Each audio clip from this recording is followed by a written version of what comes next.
Lokprashna news 24 जनतेच्या आवाजाचं व्यासपीठ।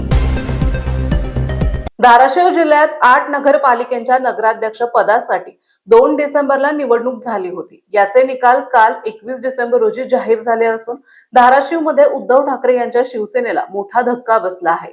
एकनाथ शिंदे यांच्या शिवसेनेने कळंब, भूम, परांडा, उमरगा या 4 ठिकाणी विजय मिळवला आहे। तसेच भाजपचे तुळजापूर, नळदुर्ग, मुरुम या 3 ठिकाणी नगराध्यक्ष पदाचे उमेदवार विजयी झाले आहेत। या निकालावर आता ओमराजे निंबाळकर यांनी प्रतिक्रिया दिली आहे। जय महाराष्ट्र। धाराशिव लोकसभा मतदारसंघातील नगर परिषदांसाठी जी मतदान प्रक्रिया त्या ठिकाणी पार पडली होती त्याची मतमोजणी आज होती आणि या मतमोजणी झाल्याच्या नंतर त्या ठिकाणी या निवडणुकीमध्ये जे जे नगरसेवक पदाचे उमेदवार महाविकास आघाडीचे विजयी झाले त्या सर्वांचं मी मनापासून हार्दिक अभिनंदन करतो।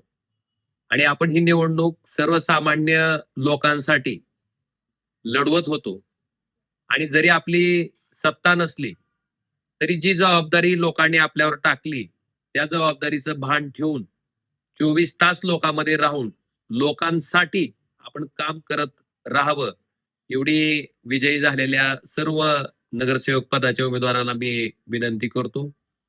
आणि शेवटी जनमताचा कौल आहे तो मान्य आहे आणि ह्या निवडणुकीमध्ये समजा जिथं कुठं आम्ही काम करण्यात कमी पडलो असेल, काही त्या ठिकाणी राहिला असेल तर त्याच्यात सुद्धा सुधारणा करून अजून परत तेवढ्याच ताकदीनं लोकांसाठी सक्रिय पद्धतीनं काम करत राहू। जे उमेदवार ह्या निवडणुकीमध्ये नगराध्यक्ष पदाचे आणि नगरसेवक पदाचे पराभूत झाले त्यांच्यासाठी सुद्धा माझी कळकळीची विनंती आहे की आपण हताश निराश होऊ नका।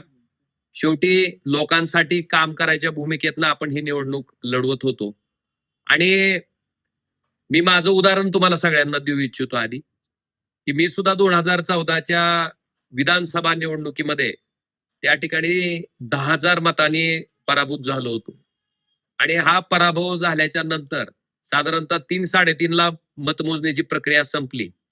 मी बघितलं की मला किती कमी मतं पडली, मग कुणामुळे कमी पडली, कुणी काय केलं ह्याच्यावर विचार करण्यापेक्षा आजच्या अर्थकारणाच्या राजकारणामध्ये आपल्याकडे आर्थिक ताकद तर तेवढी नाही माणसं जोडायला, त्यामुळे ही माणसं आपल्याला मनातनं त्यांच्या कामाच्या माध्यमातनं त्या ठिकाणी जीवानं त्या ठिकाणी जोडावी लागणार। आणि हा एकमेव निर्धार करून मी 3 वाजताच्या मतमोजणीतनं बाहेर पडलो ते पहिल्यांदा 5 वाजताच्या पहिल्या लग्नाला मी त्या ठिकाणी उपस्थिती लावली आणि त्या दिवसापासून अखंडपणे लोकात राहून लोकांसाठीच प्रामाणिकपणे काम करत राहिलो।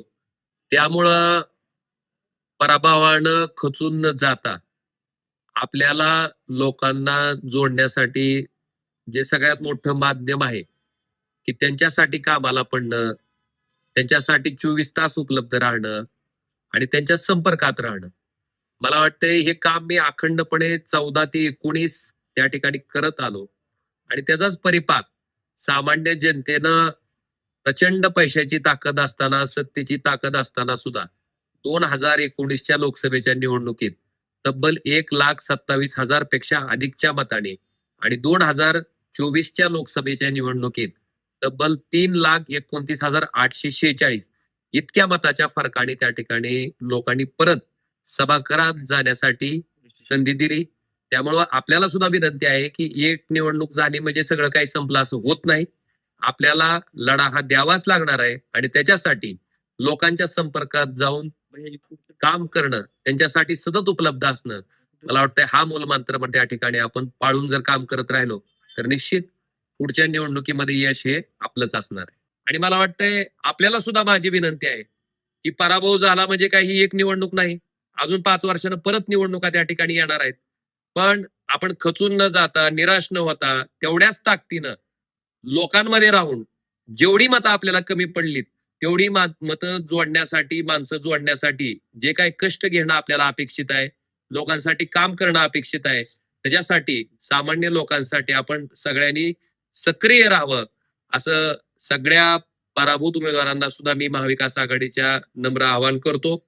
आणि निश्चित हा आपला संघर्ष सर्वसामान्य जनतेसाठी, सर्वसामान्य लोकांसाठी आहे। त्यामुळं त्यांच्यासाठी आवश्यक असणाऱ्या सगळ्या गोष्टी मला वाटतंय एक लोकप्रतिनिधी या नात्यानं आपण सगळेजण ताकदीनं पूर्ण करत जाऊ. आणि जे पराभूत झाले असतील ते सुद्धा, त्यांना सुद्धा जनतेनं काही ना काही मतं टाकलेले. मला वाटतं लोकांनी टाकलेला विश्वास, कमी पडलेले मताचं त्या ठिकाणी जितके आपल्याला कमी पडलेत ते कुणाला दोष देण्यापेक्षा तेवढी माणसं जोडण्यासाठी अजून ताकदीनं, अजून शक्तीनं, अगदी आत्तापासूनच आपण त्या ठिकाणी कामाला लागावं असं नम्र आवाहन मी आपल्या सगळ्यांना करतो. धन्यवाद.